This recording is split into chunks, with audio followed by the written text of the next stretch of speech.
Hey there mga my loves, Aries! Thank you so much for always staying here with me in this channel, babes. So before we start, reminders po man na hindi to for everybody, kaya piliin mo lang yung mga mensahe na tingin mo are for you. At hi pala sa mga new subscribers, my name is Yan. Welcome!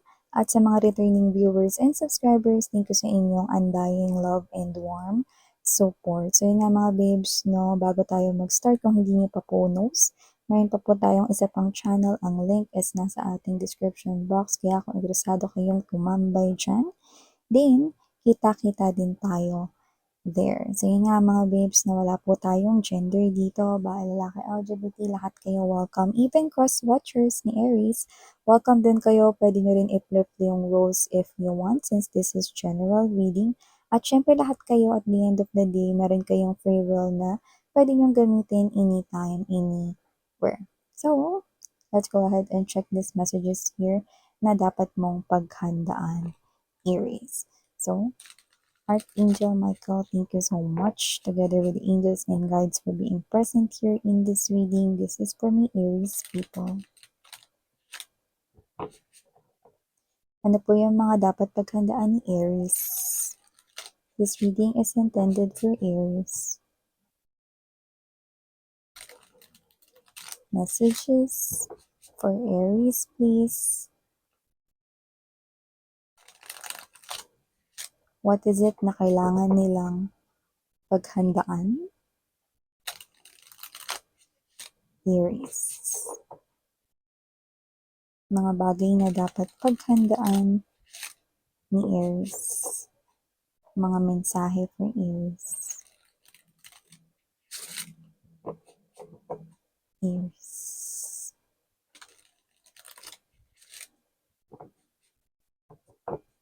Okay, let's go ahead and check this out, Aries.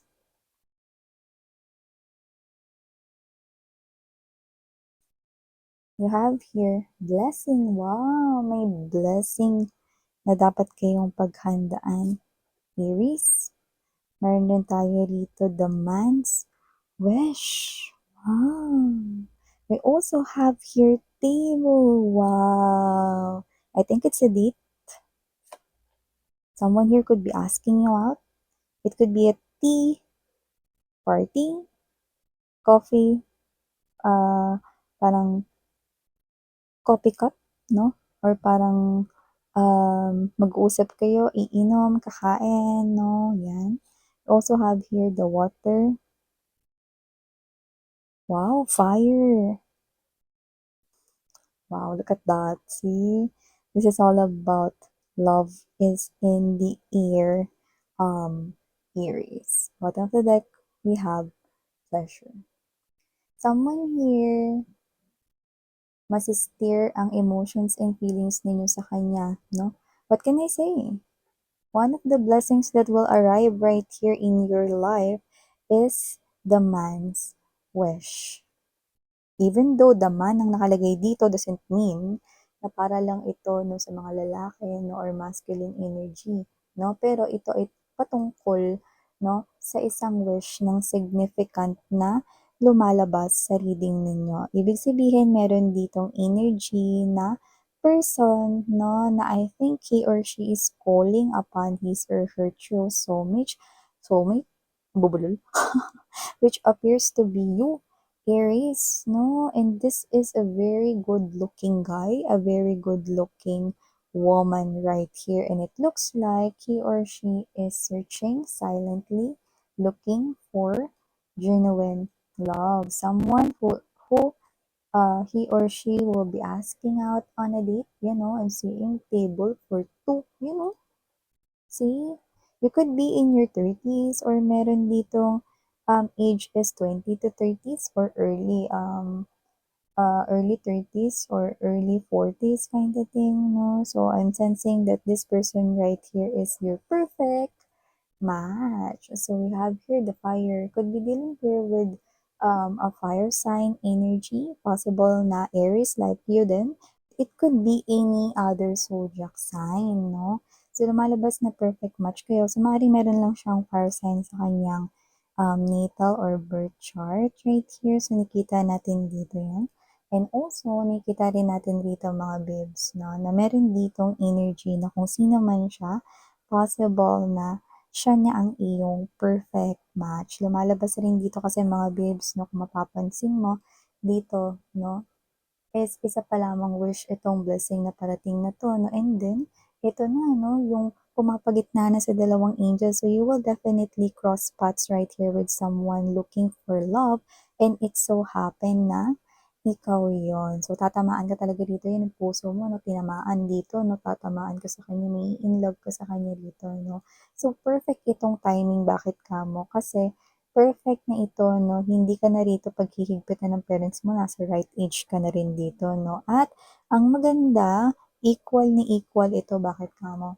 Kasi lumalabas din siya bilang man and woman of your dreams. Yung mga parang hinahanap mo na characteristics, personalities, or behavior sa isang love is tinataglay niya. And with the water energy, nakita ko dito mga babes 'no, yeah, this is something here na hindi natatakot na i-pour ang kanyang emotions or i-show ang kanyang genuine emotions sa'yo. So this person here is coming from that truth kung saan makakaasa ka rito na ang kanya ritong love for you is talaga namang magiging puro at hindi magbabago. So just like flowing waters, no, sa seas, sa karagatan, hindi rin hihinto rito, no, ang kanya ritong emotions for you.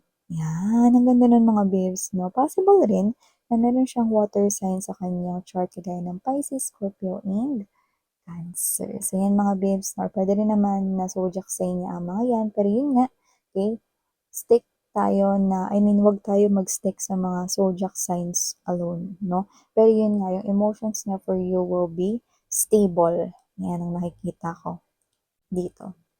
And, maliban dyan, no, sa new love yan, no, like, di mo pa yan nakikilala ever. New love yan para sa mga may single people out there. No? Paano naman miss yan yung mga ano, yung mga may in relationship, na meron din kayo mga babes, syempre. Sa mga may in relationship na, nakita ko rito ng energy, no, na maaaring magulat kayo rito, no, kasi parang kayo ito, na parang nararamdaman ninyo na parang may ibang paandar yung person ninyo. Kunyari, you're dating lang sa mga usual ninyong kinakainan, no? Pero this time, kakain kayo sa parang mas maganda, mas mamahaling restaurant, parang ganyan, no? Or dati, parang kayo to, no, na nagko-commute lang kayo, no? Pero this time, bakit kaya siya nag-rent ng car or bakit kaya siya bumili ng bagong car? Parang may iba. Yan, no? Parang may ganun kayo rito mga pwedeng asahan. Even naman, pwedeng hindi siya bumili ng car 'no, pero basta may kakaiba, parang nag-upgrade, gano'n 'no. Parang nag-upgrade dito 'no, yung paandar ng person mo dito 'no. So, nakita ko rito na posibleng nag-ayos din siya 'no, or parang nagpagupit siya rito, nagpostura siya rito 'no, mas nagmukha siya naging mas gwapo or mas gumanda siya rito 'no. So, nakita ko na gusto ka niya ritong ma-impress. So, nakikita ko dito na para ka ritong nakipag-date sa parang akala mo tila bagong tao dahil iba, eh, mas nag-glow up siya, eh, yung nakita natin dito 'no. So parang, "Baby ko ba 'yan? Grabe ang ganda mo lalo, ang gwapo mo lalo." 'Yan 'no. So parang kayo 'to 'no, na parang mararamdaman ninyo na ini-effortan kayo lalo ng person ninyo ngayon. Anong meron? 'Yan 'no. Parang ano ba 'to, nangangamoy may pa-surprise ka ba? May gano'n, eh, 'no. So, nakikita ko rito 'no, na either siya ito mga babes 'no, na possible na para dun sa mga nagkatampuhan last time, puwedeng bumabawi siya rito at sinisimulan niya sa mga ganitong bagay. Pero yung iba, kahit hindi kayo nag-away or hindi kayo nagtalo last time, nakita ko rito 'no, na kaya niya 'to ginagawa 'no, is parang siya 'to na meron siyang napanood or meron siyang narinig from his or her friend 'no, na parang something na mas nagpa-inspire at nagpa-motivate pa sa kanya rito na pahalagahan ang kanyang partner 'no. Parang ang nakukuha natin dito, loving partners. Ibig sabihin, pinapakahulugan ka niya bilang isang loving partner at gusto niyang ipakita sa'yo that you are special. So, makaka-experience ka pa ng mga mas level up na mga pagtrato niya or treatments niya sa inyong relationship. Yan. So, nakikita ko rito na mas mag-e-effort pa siya. Hihigitan niya pa yung effort na ginagawa niya para sa iyo before. So, nakikita ko rito na mas magugustuhan mo to, no, at mas lalo kang mai-in love sa person mo. Yan, no. So, maliban dyan, nakita rin po tayo rito, no, na maaari kayo rito na ipatawag, no, at maaari kayo rito na kausapin, no? Isang offer yung nakikita ko na ihahain sa inyo.